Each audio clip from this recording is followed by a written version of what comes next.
Pour ne rien manquer, abonnez-vous maintenant. Le Grand Matin Sud Radio, 7h-9h, Patrick Roger. Et il est 8h50, nous avons un petit peu de retard sur Sud Radio. Le trafic de drogue gangrène les villes, partout. Aujourd'hui, les villes moyennes, les petites villes. Quand vous en parlez avec des habitants de ces quartiers, ils disent que ça devient en fait infernal. On a l'impression que ça s'est lâché, notamment depuis le Covid, avec des trafiquants, des bandes rivales. Et il y a Nîmes qui a vécu en fait un épisode dans le quartier de Pisevin. Il y a des renforts de police qui arrivent, des CRS, alors qu'il y avait sur la médiathèque de ce quartier des guetteurs et il y avait du trafic qui se passait là. Un journaliste de M6 qui était en reportage a été agressé mardi. Il a eu la peur de sa vie parce qu'on l'a poursuivi. Nous sommes avec justement Alain Longas, qui est président des habitants du quartier Pisevin à Nîmes. Bonjour. Bonjour. Merci d'être avec nous. Décrivez-nous, est-ce que ce matin, alors, il y a un retour au calme avec des CRS qui doivent être, une compagnie qui doit être déployée dans le quartier? Écoutez-moi, moi je suis descendu à 8h30, donc il y a à peu près un quart d'heure, 20 minutes. Bon, j'ai pas vu de guetteurs pour l'instant, mais enfin le matin, ils y sont pas, hein, ils sont en train de dormir, ils ont travaillé toute la nuit. Hein. Alors le problème, j'ai lu quand même la presse, aussi bien la Gazette que Midi Libre d'aujourd'hui. Je sais pertinemment que hier à la conférence de presse, le directeur, le DCSP de la police ne s'est pas engagé et ne sait pas combien les CRS vont rester. Moi, je suis pour une fois. Je suis tout à fait d'accord avec le maire. Si c'est pour rester un coup de poing et rester une semaine, c'est pas ça qu'il faut faire. La seule solution, hein, malheureusement, ça a été supprimé par Sarkozy. La police de proximité, c'est la seule qui est valable. Il faut que les policiers se réapproprient soit sur les quartiers à pied et non en voiture, etc.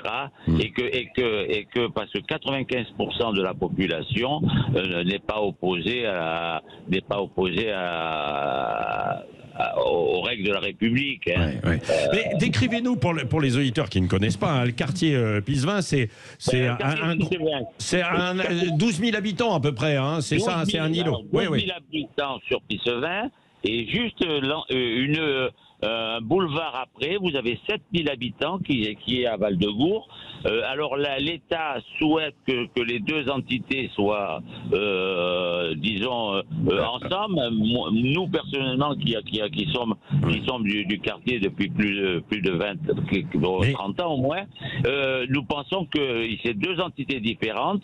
Dans le Pisevin, vous aviez à l'époque des copropriétés, 50% de copropriétés et 50% de logements sociaux, mais malheureusement avec la délinquance et puis le départ des propriétaires occupants des grands bâtiments, on se trouve avec les copropriétés sont devenues par eux-mêmes des logements sociaux et vous avez les marchands de sommeil qui ont acheté des appartements qui n'en ont rien à foutre du cadre de vie ni carrément de leur comment s'appelle locataire parce que finalement et moi je suis très content que l'État ait mis en place le droit à louer. Parce que ça va donner peut-être un coup d'arrêt à tous ces marchands de sommeil qui font n'importe quoi. Et comment ça s'est dégradé avec les trafiquants de drogue ces dernières années? Parce que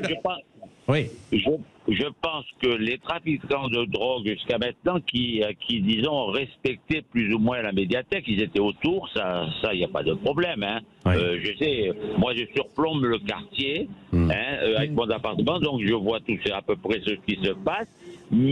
Avait respecté disons la médiathèque, c'est comme on respecte quand on va dans la mosquée. Enfin, il faisait quand même leur deal pas très loin, quoi. Mais il respectait la médiathèque. Non, mais il y a pas de problème. Je crois qu'il y a un point de deal important à la chose. Je crois que il faut éradiquer ce point de deal qui ira ailleurs. Hein. Il faut pas se faire d'illusions. Bien sûr. Moi, je ne me fais pas d'illusions. Hein.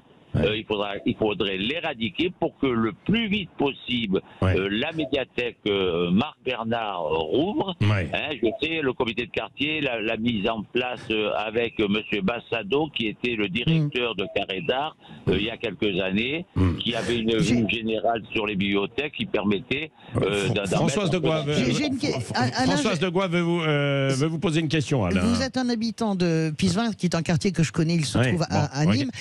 Vous êtes un habitant, donc c'est intéressant ce que vous avez dit sur la police de proximité. Est-ce que vous, par exemple, vous avez vu, puisque vous vivez dans ce quartier, un avant et un après suppression de la police de proximité? Mais comment vous l'avez vu? Comment ça s'est manifesté? Écoutez-moi, moi il y avait, je crois que c'était le directeur de la police, qui était Monsieur Avrin, qui est parti à Toulouse, qui a été descendu en flammes par Monsieur Sarkozy pour cette histoire de proximité. Je crois qu'il faut s'occuper un peu des gens. Si la police veut être, la police c'est pas des opérations coup de poing. Hier j'ai assisté, parce que quand même tout ce qui se passe sur le quartier m'intéresse. Moi je pense que c'est une opération de communication qu'a fait le ministère de l'Intérieur au travers de la police. Non, mais j'ai pas dit qu'ils font pas leur travail. Mais à mon avis, c'est pas ça. On se donne pas les moyens, disons, de canaliser tout ça. Ce qui est difficile quand même. Et il y a beaucoup résultat, il y a beaucoup d'habitants. Monsieur, c'est difficile quand on se donne pas les moyens. Absolument, non, mais bien sûr. Vous savez, moi, les droits de l'homme, j'en ai rien à faire. Moi, c'est les droits des habitants à vivre tranquille. Absolument. Et beaucoup d'habitants qui ont quitté le quartier, ce que vous disiez, depuis une quinzaine, une vingtaine d'années. Ils veulent quitter le quartier. Encore, j'entendais le témoignage d'une habitante qui disait que elle surveille ses enfants, qu'elle a peur d'une balle perdue, etc. C'est pas possible ça. Merci Alain Lonjas, président du quartier Pisevin à Nîmes. On va suivre évidemment l'évolution de cette histoire, comme il y en a beaucoup d'autres en France. On y reviendra chez Valérie Expert, chez Jean-Jacques Bourdin, André Berkoff, et puis dans les vraies voix ce soir. Je vous retrouve demain matin du côté du Vieux-Port à Marseille, le forum G500 des citoyens. De bonne heure, de bonne humeur évidemment là-bas demain à partir de 7h moins le quart. Ciao les amis, passez une bonne journée.